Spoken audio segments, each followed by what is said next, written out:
بسم الله الرحمن الرحيم. الحمد لله رب العالمين الرحمن الرحيم مالك يوم الدين إياك نعبد وإياك نستعين. 3 آیتیں مکمل ہوئی اور تینوں آیتوں میں اللہ تعالیٰ کی تعریف، اللہ تعالیٰ کی بڑائی کا اقرار ہے. تو سورہ فاتحہ تقسیم ہے، دو چیزوں میں تقسیم ہے. سورہ فاتحہ میں آدھا حصہ اللہ کے لیے ہے اور آدھا حصہ بندے کے لیے. شروع کا جو حصہ ہے وہ اللہ کی تعریف پر مشتمل ہے اور بعد والا جو حصہ ہے یعنی سورہ فاتحہ میں 7 آیتیں ہیں اور 7 آیتوں میں 3.5 آیتیں اللہ سے تعلق رکھتی ہے اور 3.5 آیتیں بندے سے تعلق رکھتی ہے. تو ایاک نعبد و ایاک نستعین، جو اللہ سارے عالم کو پالنے والا ہے اور بڑا مہربان ہے، رحم کرنے والا ہے، قیامت کا دن کا مالک ہے، تو اتنے خوبیاں اس کے اندر ہے، ایسے خوبیوں والا ہے، تو عبادت بھی اسی کی کرنا چاہیے. اسی لیے ایاک نعبد و ایاک نستعین، ہم آپ ہی کی عبادت کرتے ہیں.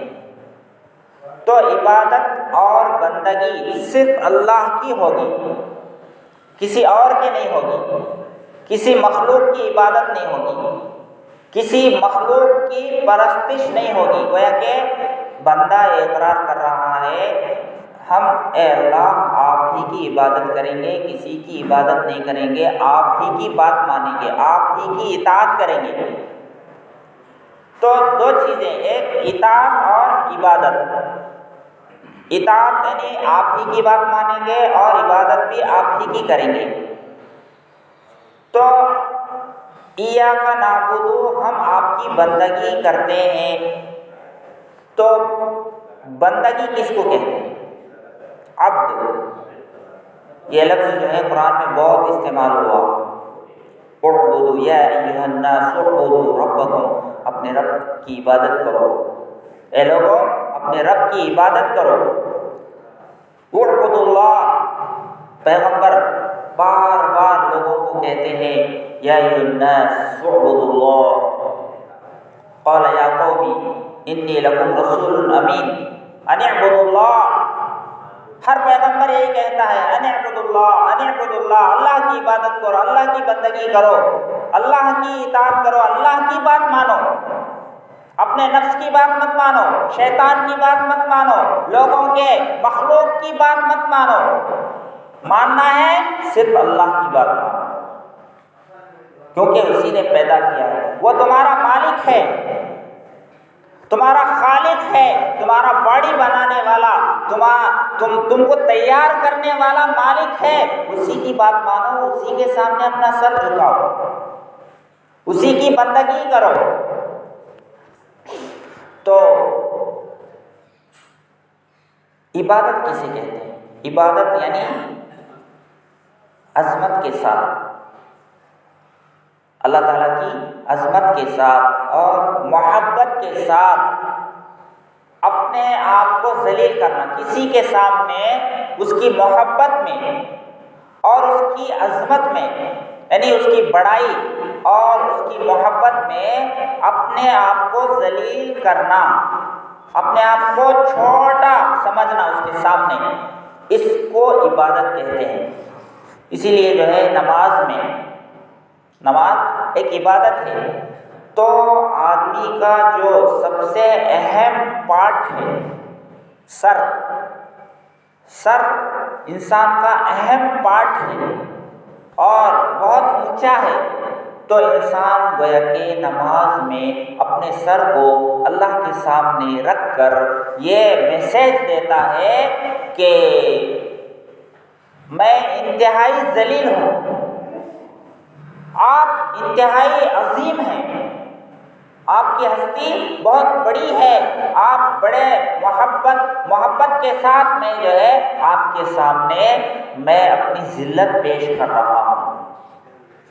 تو بندگی اس کو کہتے ہیں کہ اپنے آپ کو ذلیل کرنا، اپنے آپ کو میں کچھ نہیں ہوں یہ ظاہر کرنا، اللہ کے سامنے یہ ظاہر کرنا۔ تو جتنی عبادتیں ہیں اگر آپ اس میں غور کریں گے تو بندہ جو ہے ذلت کی حالت میں نظر آتا ہے، اللہ کے سامنے ذلیل نظر آتا ہے۔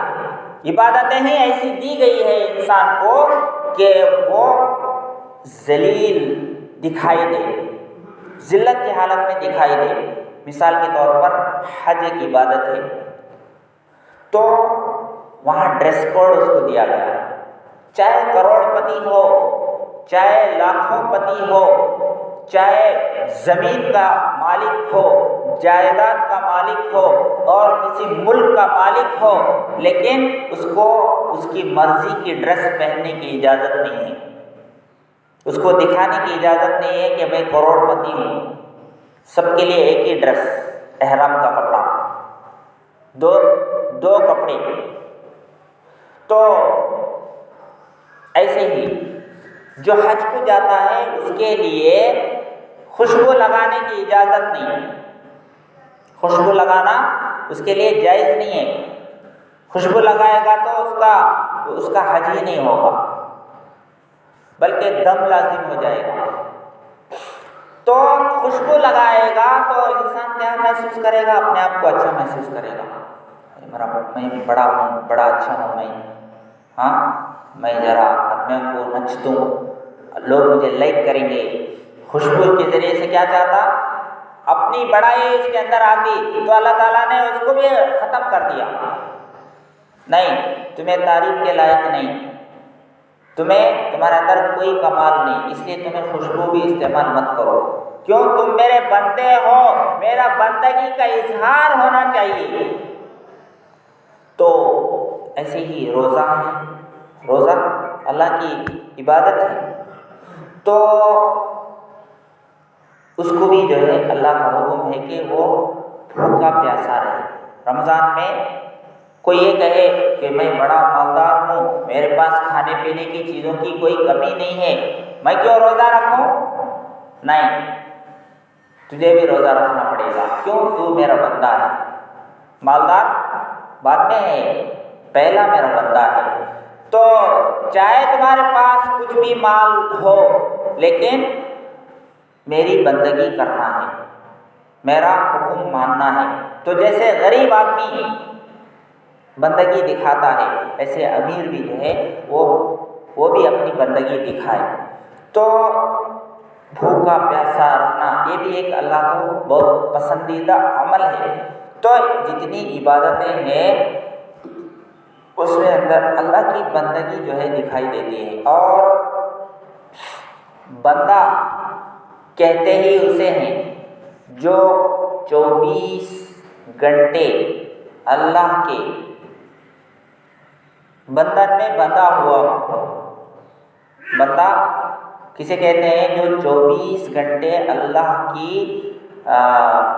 بندگی میں بندھا ہوا ہے، اللہ کی بندن میں بندھا ہوا ہے، یعنی 24 گھنٹہ وہ آزاد نہیں ہے، جیسے اللہ چاہتا ہے ویسے اس کو زندگی گزارنا ہے، جیسے اللہ تعالیٰ چاہتے ہیں ویسی زندگی اس کو گزارنا ہے۔ صرف نماز میں ہے تو اللہ کا حکم مان رہا ہے، اور نماز کے باہر گیا تو اب وہ آزاد ہے، چاہے نفس کی سنے، چاہے شیطان کی سنے، چاہے جو ہے جس کی چاہے سنے، جس کی چاہے چلے، ایسا نہیں ہے۔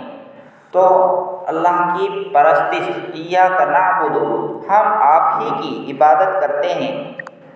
تو عبادت میں اپنے آپ کو اللہ کے سامنے، تو اسی لیے جو ہے کسی کے سامنے رکوع کرنا، ایسی شکل اختیار کرنا، ایسی شکل اختیار کرنا جو اللہ کے لیے عبادت کے طور پر اللہ کے سامنے کی جاتی ہے، مثلا کسی کے سامنے اب رکوع کرتے اللہ کے سامنے رکوع کرتے ہیں، اللہ کے سامنے سجدہ کرتے ہیں، اللہ سے ہاتھ اٹھا کر دعا مانگی جاتی ہے، تو ایسی جتنی شکلیں ہیں کسی بندے کے سامنے ان شکلوں کو ظاہر کرنا جائز نہیں.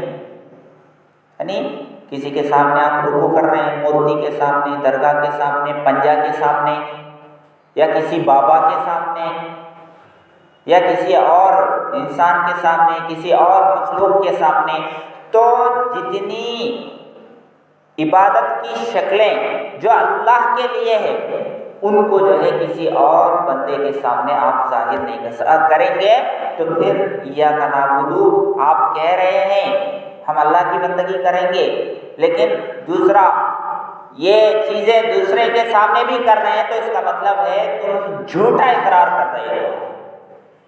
ہم آپ کی بندگی کریں گے، یہ جو سورہ فاتحہ میں اقرار کر رہے ہو یہ جھوٹا ہے، جھوٹ بول رہے ہو، تمہارا عمل الگ ہے، تمہیں جا کے کسی اور سے مدد مانگ رہے ہو، کسی اور کے سامنے جھک رہے ہو، کسی اور کی عبادت کر رہے ہو، کسی اور کو میری مصیبتیں دور کرنے والا سمجھ رہے ہو، تو پھر یہ جھوٹا ہے تمہارا اقرار کرنا.